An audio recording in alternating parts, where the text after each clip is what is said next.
नमस्कार मित्रों, कायदे की पाठशाला में आपका हार्दिक स्वागत करता हूं। मित्रों, हमारा मुद्दा था कि रूलिंग पार्टी में जुड़ते ही कुछ नेताओं के केस किस तरह से अपने आप वापस खींचने लग जाते हैं।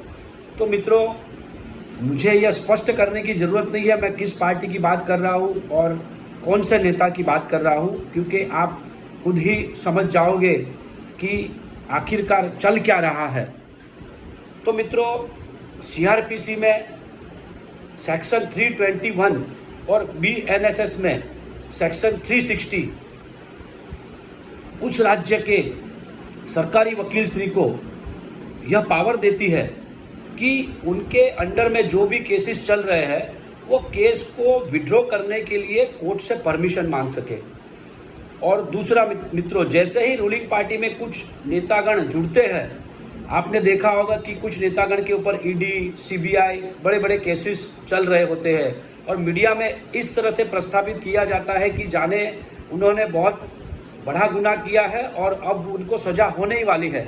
लेकिन इन बिटवीन वह पार्टी रूलिंग पार्टी में सरेंडर हो जाते हैं और अचानक से हमें न्यूज़ में पता चलता है कि इन्वेस्टिगेशन एजेंसीज ने इनको क्लीन चिट दे दी है। तो मित्रों, कहाँ पे है ऐसा कि क्या इन्वेस्टिगेशन एजेंसीज क्लीन चिट देती है, उसके बाद कोर्ट में क्या करती है और कोर्ट में जज साहब उसके ऊपर किस तरह का एक्शन लेते हैं। तो मित्रों, उसको मोटे मोटे तौर पर मैं समझाने की कोशिश करूंगा।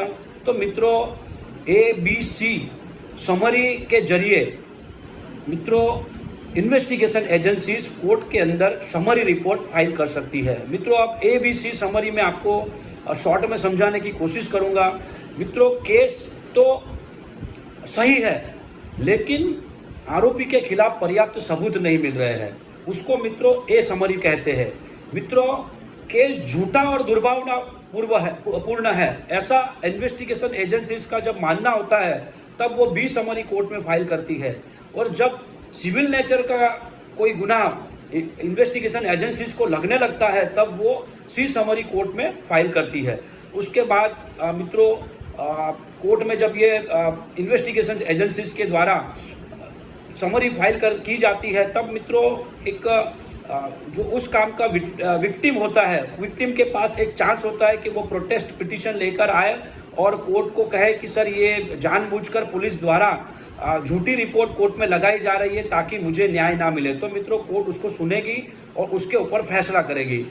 उसके बाद मित्रों, सीआरपीसी 321 में यह बताया गया है कि जिस सरकारी वकील श्री के पास कोई केस है और उस सरकारी वकील श्री को ऐसा लगे कि एविडेंस की कमी इस केस में मुझे लग रही है और लोक न्याय के व्यापक उद्देश्य को आगे बढ़ाने के लिए यह केस वापस लिया जाना चाहिए, तब भी मित्र उस केस से जुड़े सरकारी वकील श्री कोर्ट में अर्जी लगा सकते हैं कि इस केस को हम विड्रॉ करना चाहते हैं।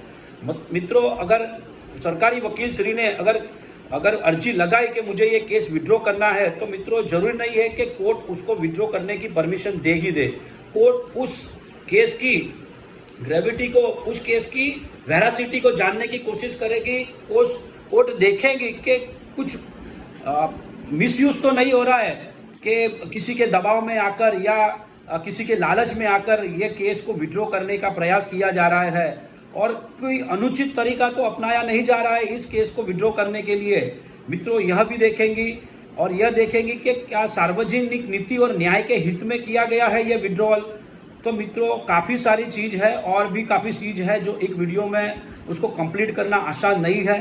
तो मित्रों, मोटे मोटे तौर पर इन्वेस्टिगेशन एजेंसीज को अचानक से कोई रूलिंग पार्टी में कोई नेता जुड़ता है तो उसको प्यार होने लग जाता है उस नेता से, ऐसा मेरा मानना है। इसलिए अचानक से जिस आरोपी को सजा करवाने के लिए एजेंसीज पीछे पड़ी होती है उस आरोपी के फेवर में summary report police investigation agencies file करने लग जाती है कोर्ट में। उसके बाद मित्रों, एक ईमानदारी तौर पर मैं कहूँ तो मित्रों, अभी तक सीआरपीसी 321 में ऐसा कोई प्रोविज़न नहीं था कि अगर कोई सरकारी वकील श्री केस को विड्रॉल करने के लिए एप्लीकेशन लगाए तो उस केस के विक्टिम को सुना जाए। तो मित्रों, जो BNSS भारतीय नागरिक सुरक्षा संहिता सेक्शन 360 में बहुत ही अच्छा क्लोज को ऐड किया गया है। वह क्लोज यह बताता है कि अब से अगर कोई भी विड्रॉवल के लिए एप्लीकेशन आती है बाय गवर्नमेंट प्लीडर, तो उस केस के जो विक्टिम है, उस केस के जो पीड़ित है, उसको भी सुना जाएगा। तो मित्रों, इसका सीधा मतलब है कि अब से सरकार मनमानी तरीके से केस में विड्रॉवल की एप्लीकेशन नहीं लगा सकेगी। अगर लगाएगी भी तब भी कोर्ट उस केस के विक्टिम को नोटिस निकालेगी, और जब मित्रों अगर उस केस का विक्टिम अगर वो देखेगा कि यह केस तो मुझे अन्याय करने के लिए ये विड्रॉवल की एप्लीकेशन लगाई गई है, तो मित्रों ऑब्वियसली वो विक्टिम उस केस से हटने के लिए विड्रॉवल के लिए ऑब्जेक्शन ही लेगा। तो मित्रों, एक बहुत ही अच्छा प्रोविजन 360 में क्लोज 4 में ये एडिंग किया गया है। मैं इसकी सराहना करता हूं कि अब से किसी भी नेतागण हो या किसी भी आरोपी के केस विड्रॉ करने से पहले उस केस के विक्टिम को सुना जाएगा। तो मित्रों, यही जानकारी आपको मुहैया करानी थी कि अचानक से रूलिंग पार्टी में जुड़ते ही कुछ नेताओं के केस अपने आप वापस कैसे खींचने लग जाते हैं। धन्यवाद। जय हिंद, जय भारत, जय जय गरवी गुजरात।